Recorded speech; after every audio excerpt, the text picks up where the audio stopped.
Nouvel épisode de Ma culture, c'est la culture. Aujourd'hui, on va parler de l'histoire qui lie la Air Max et le centre Pompidou, qu'on appelle aussi Beaubourg. Alors en fait, vous aurez auparavant eu des photos du centre Pompidou qui vous rappellera ce que c'est. Mais en gros, quand on voit la paire et quand on voit le monument, on se demande qu'est-ce qui les relie. Alors en fait, ce qui les relie, c'est Tinker Hatfield, donc le designer de beaucoup d'Air Max et de beaucoup de Jordan aussi. En fait, ce mec-là, il commence son histoire avec Nike au début des années 1980. Et en fait, à la base, Tinker Hatfield, c'est un architecte. Donc il va être tout simplement embauché par Nike pour créer les bureaux de l'entreprise. Et il va super bien s'entendre avec les boss de Nike. Et en gros, il va leur faire part de son envie de designer des chaussures. Donc voilà, Tinker Hatfield, architecte et bientôt designer de Nike. Et en fait, cet homme-là, il va aller à Paris à la fin des années 70. Il va aller voir le centre Pompidou. Donc le centre Pompidou, aujourd'hui c'est une bibliothèque, c'est un musée qui a été commandé par le président Georges Pompidou. Et il a été livré en 1977.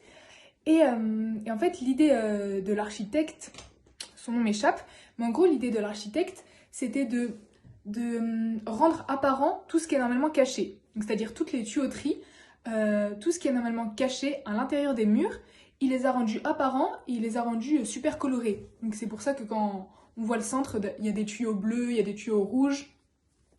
Et en fait, il a tout pensé super intelligemment. Les tuyaux rouges, c'est les ascenseurs et les escalators. Les tuyaux bleus, c'est la climatisation. Les tuyaux verts, c'est les circuits d'eau. Et les tuyaux jaunes, c'est les circuits électriques. Et donc, c'était hyper transgresseur pour l'époque. Et donc, ça a choqué vraiment ce bâtiment. Il a choqué trop de monde. Et Tinker Hatfield, lui, en tant qu'architecte, ça lui a trop parlé et il s'est dit que en fait, c'était une idée trop ingénieuse.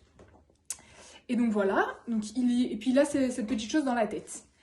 Et donc lui, il va arriver chez Nike, donc d'abord en tant qu'architecte et ensuite en tant que designer. Et lui, ce qu'il va se dire, c'est que au moment où il arrive chez Nike, donc la technologie de la bulle qu'on connaît tous, qui a été créée par un ingénieur de la NASA, elle existe déjà depuis quelques années chez Nike, avant Tinker Hatfield. Et lui, il va proposer quoi? En s'inspirant de l'apparent, en s'inspirant des trucs techniques qui sont devenus apparents au centre Pompidou, il va s'inspirer de la même chose en fait. Il va dire, ok, d'habitude, la bulle, c'est le truc technique, c'est caché. Là, la semelle est continue en gros. Et là, il va se dire, ok, mon idée de génie, c'est quoi? Je vais découper en fait un morceau de la semelle et comme ça la bulle elle va être apparente. Et tous les boss de Nike, genre ils détestent l'idée. Quand Tinker il présente l'idée, tous les boss ils détestent l'idée. Ils trouvent que voilà, c'est pété. Ils trouvent vraiment que ça va aboutir à rien du tout.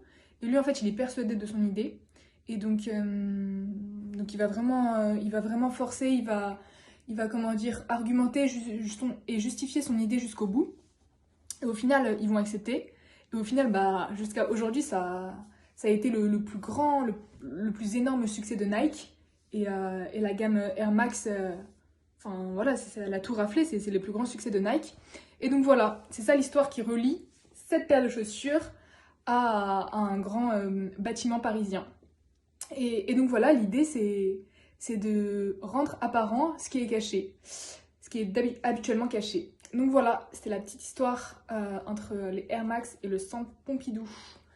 Et je pense qu'on a une petite leçon à tirer de ça. C'est quoi la petite leçon? C'est que, voilà, dans notre vie de tous les jours, on a tous des expériences, tous un arrière-plan, et qui construisent plein de choses dans notre tête.